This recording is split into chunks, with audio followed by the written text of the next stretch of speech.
Et de voir une voix qui me fait beaucoup rire, qui est le combat monté et qui, en fait, on chevauche un cochon.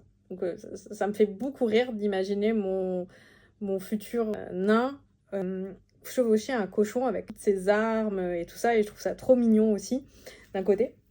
Donc voilà.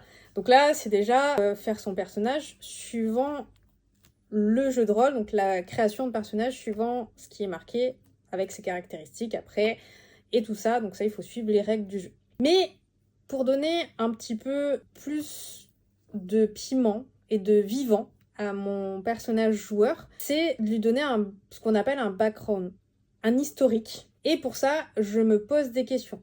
Je me pose des questions sur d'où vient-il? Est-ce qu'il a une famille? Est-ce qu'il a des êtres chers? Est-ce qu'il a fait des choses qu'il regrette? Alors j'ai une liste de questions comme ça que je fais petit à petit. C'est des questions aussi de détails. Est-ce qu'il a un repas préféré? Est-ce qu'il a une manie? Est-ce qu'il a une phobie?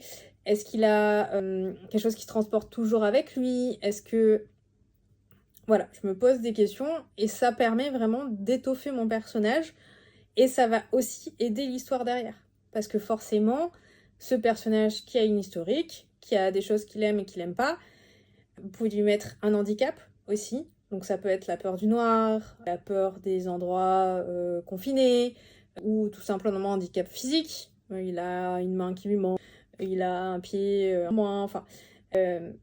ça peut être des choses qui le répulsent, par exemple la vue du sang, il tourne l'œil dès qu'il voit le sang, ou des choses comme ça. Je trouve ça très rigolo à jouer aussi. Et comme ça donne aussi matière après à l'histoire d'avoir un personnage qui est vivant, qui a une historique, qui a des phobies, des choses qu'il aime pas, un caractère. Tout ça, je trouve ça... J'aime bien passer du temps à faire ça parce que déjà je m'approprie le personnage, je commence à m'y attacher forcément. Et du coup, derrière, ça fait une histoire beaucoup plus riche, même en solo. Alors, si vous êtes MJ, je vous conseille de faire ça aussi avec vos joueurs. Quand ils créent leur personnage, moi je fais remplir un questionnaire qui est en rapport bien sûr avec la campagne que j'ai voulu faire ou l'histoire que j'ai voulu faire, que je vais incorporer après dans mon histoire.